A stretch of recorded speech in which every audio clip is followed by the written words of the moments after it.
decision ইটছেল্ফ is a history না এতিয়া অসমৰ বিধানসভা দিছপুৰৰ বাহিৰত অনুষ্ঠিত হোৱা স্বাধীনতাৰ পিছত কোনো ৰাজ্যত হোৱা নাই অসমতো হোৱাই নাই আৰু কোনো ৰাজ্যতে হোৱা নাছিল প্ৰথমবাৰৰ কাৰণে ডক্টৰ হিমন্ত বিশ্ব শৰ্মাই ভাবিলে যে আমি বিধানসভাকো ৰাইজৰ মাজলৈ ৰাইজৰ ওচৰত লৈ যাব লাগে কিন্তু বিধানসভা পাতিবৰ কাৰণে ইনফ্ৰাষ্ট্ৰাকচাৰ লাগে তেনেকৈ ইনফ্ৰাষ্ট্ৰাকচাৰ BTCত আছে 126জন বিধায়ক বহিব পৰা আৰু মন্ত্ৰী তেখেতসকলে বহিব পৰা CM বহিব লাগে গভৰ্ণৰ এড্ৰেছ দিব লাগে তাৰ সুবিধাখিনি BTC ছেক্ৰেটাৰিয়েটত এছেম্বলি হলত যথেষ্ট আছে এইকাৰণে ডিচিশ্যন ল'লে যে ইয়াতে বিধানসভাটো অনুষ্ঠিত কৰা যাওক আৰু ইয়াত এটা শ্লোগান দিয়া হৈছে democracy at your door step আপোনাৰ দৰজাৰ সন্মুখতে গণতন্ত্ৰ এইটো সঁচাকৈয়ে হ'বলৈ গৈ আছে কাৰণ বিধানসভাক লৈ বহুতখিনি প্ৰশ্ন মানুহৰ এই কুৱেশ্যন আৱাৰ 1 ঘণ্টাত যে হাই কাজিয়া দেখে সেইটো লৈ এটা ধাৰণা সৃষ্টি কৰি লৈ মানুহে বিধানসভা দেখুৱাই নহয় কিন্তু বিধানসভা 6 ঘণ্টা যদি বহে তাত 1 ঘণ্টা কুৱেশ্যন আৱাৰ হয় বাকী 5 ঘণ্টাটো বিল ডিছকাশ্যন ইয়াৰ ওপৰত পজিটিভিটি আছে তো আজি অন্তত কালি দেখিবলৈ পাব গভৰ্ণৰ এড্ৰেছ হ'ব খুব শান্তিপূৰ্ণভাৱে হ'ব বিৰোধী দলবিলাকেও তাত কোনো বাধা নিদিয়ে আৰু এই অঞ্চলৰ মানুহবিলাকে গেলাৰীত বহি কেইজনমানে বহিবলৈ চান্স পাব বা TV মাধ্যমত বহি মানে দেখিবলৈ পাব তো আজি এটা মানে পৰিৱৰ্তন আহিছে গোটেই ভাৰতবৰ্ষতে আৰু এইটো এটা ইমান প্ৰটেক্টেড বা ৰিজাৰ্ভ বস্তু নহয় যে গভৰ্ণমেণ্ট বোলা বস্তুটো ৰাজ্যৰ পৰা বহুত দূৰত থাকিব লাগে আৰু এছেম্বলি পাৰ্লিয়ামেণ্ট বোলা বস্তুটো ৰাজ্যৰ পৰা বহুত সেইটো গণতন্ত্ৰ আমাৰ লিবাৰেলৰ পৰা লিবাৰেল হৈ আছে মানুহ পাৰ্টিচিপেশ্যনৰ এটা সুযোগ পাই যাব পাৰে কেতিয়াবা যেনেকৈ আজি ছুইজাৰলেণ্ডৰ অ'পেন ডেমক্ৰেচিৰ কথা মানুহে কয় ভাৰতত ইমান যদিও নহয় মানুহ বহুত ওচৰৰ পৰা পাব তো এনেকুৱা সিদ্ধান্ত লোৱাৰ বাবে আমাৰ ডক্টৰ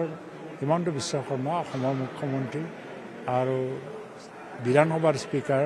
বিশ্বজিৎ দৈমাৰী তেখেত দুয়োজনলৈ সমৰ্থৰ পৰা মই BTCবাসীৰ এজন ব্যক্তি হিচাপে মই ধন্যবাদ জ্ঞাপন কৰিছোঁ যাতে এই যুগান্তকাৰী ঘটনা যিটো আকৌ এবাৰতে সীমাবদ্ধ হৈ নাথাকি পেলাই পিছত আকৌ হৈ থাকে তাৰ দ্বাৰা ৰাইজৰ মাজত এটা আমি বাৰ্তা দিব লাগে যে গভৰ্ণমেণ্ট ইজ নট ফৰ মানে certain people only it is for all আৰু এছেম্বলিও মানে অকল 126জন বিধায়কৰ কাৰণে নহয় সকলৰ বাবে এইটোতো আমাৰ কাৰণে বহুত সৌভাগ্য বুলি ক'ব লাগিব আমাৰ বিটিআৰবাসীৰ কাৰণে যে ভাৰত স্বাধীনৰ পিছত আমাৰ অসম এই অসমৰ যি দিছপুৰ এই দিছপুৰৰ যেটো ৰাজধানী এই ৰাজধানীৰ বাহিৰত পোনপ্ৰথমবাৰৰ কাৰণে ইয়াত যি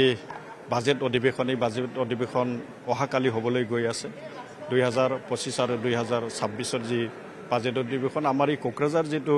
আমাৰ পৰিষদৰ যেটো মানে